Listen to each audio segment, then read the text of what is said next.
Hello, my name is Sarah Willoughby. I'm the author of the book He's Making Diamonds, Teens' Thoughts on Faith Through Chronic Illness, and the host of the Diamonds Conference, an online conference for Christians with chronic illnesses and various health challenges.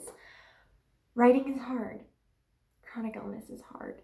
Put them together and they can seem impossible, but I am living proof that they are not. And today, I want to talk to my chronically ill writers, and I want to tell you that you don't have to write about your chronic illness. We've done a lot of videos on this channel about how that can what you go through can strengthen your writing, how to write about the things you're going through, especially if that's chronic illness. And I wrote a whole book about chronic illness. I speak publicly about it.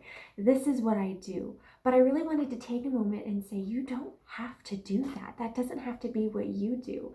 That might not be the way that you live out just what you're writing. You might be interested in something totally different, and that's okay. So yes, what you go through, chronic illness, physical health challenges, mental health challenges can be powerful in your writing, and it can be something that, since you have the experience, you have an amazing ability to write about. But and it also might still influence what you say, even if you're not writing directly about chronic illness.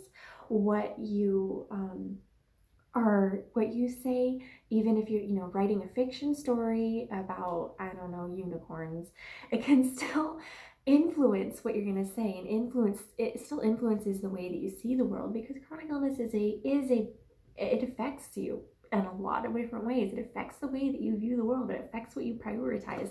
One of the projects that I have that I want to do is a fiction trilogy.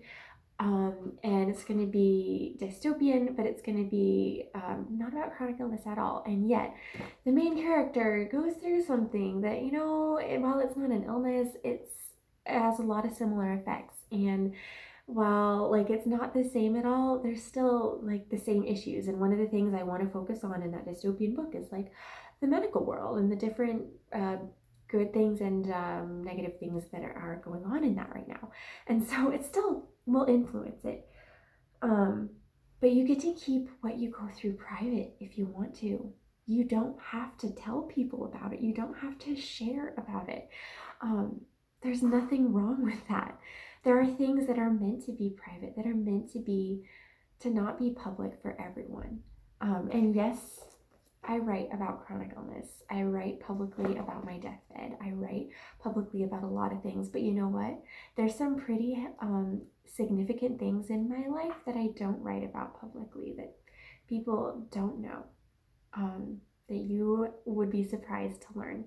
And that's okay, because those things are personal and they're private. And maybe one day I'll get there. But for now, they're not something that I want to write about. They're something that other people are writing about, and I appreciate that, but I'm not there yet, and that's okay.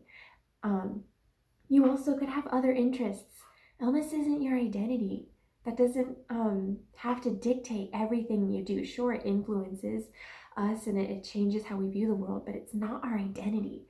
You can be super fascinated about a ton of different other issues. If you're a nonfiction writer, there's so many different things you could talk about.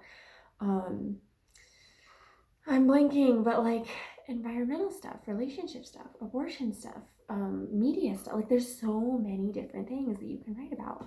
And as a fiction writer, you even have, I don't know about more freedom. I don't want to say that because I'm not a fiction writer, but I feel like you even have more freedom to do whatever you want to. Write about unicorns or, ancient Ireland, or apparently I'm in that kind of mindset right now, but anything at all. And it doesn't have to be about illness. There's nothing wrong with that. Because you're a person with lots of interests, not just, you are not a illness. You're a person. I have so many other interests that don't really get to make it into my writing right now. Sword fighting, or jewelry making, or hiking, or whatever. There's so many other things that I don't write about. And so it's okay if you want to write about something else. Totally fine. And then maybe, again, with time, you'll get there. Maybe right now you are fascinated with something else. You want to write about something else. Maybe right now you feel like, oh, maybe you should be writing about it, but you aren't ready. You aren't ready emotionally or mentally or spiritually, and there's just some things holding you back. And that's okay too, because with time, our interests change, our focus change, our priorities change, our capacities change to write about different things, to share about different things. And so there's nothing wrong with that either. So maybe you are interested, but you're not ready yet. And that's okay. With time, that might change. But again, you don't have to. You don't have to write about your illness. Is that freeing? You can. I've done a lot of videos on the power of that, but you don't have to. Just obey God's leading. If He's leading you to write about it, better do that. But if He's not, then don't feel like you have to, unless you want to. Yeah, comment below. Have you written about what experiences are you writing about? What genres do you like to write about? What things are you have no experience with that you love to write about? I would love to hear in the comments down below. Like, subscribe, and I'll see you in the next video.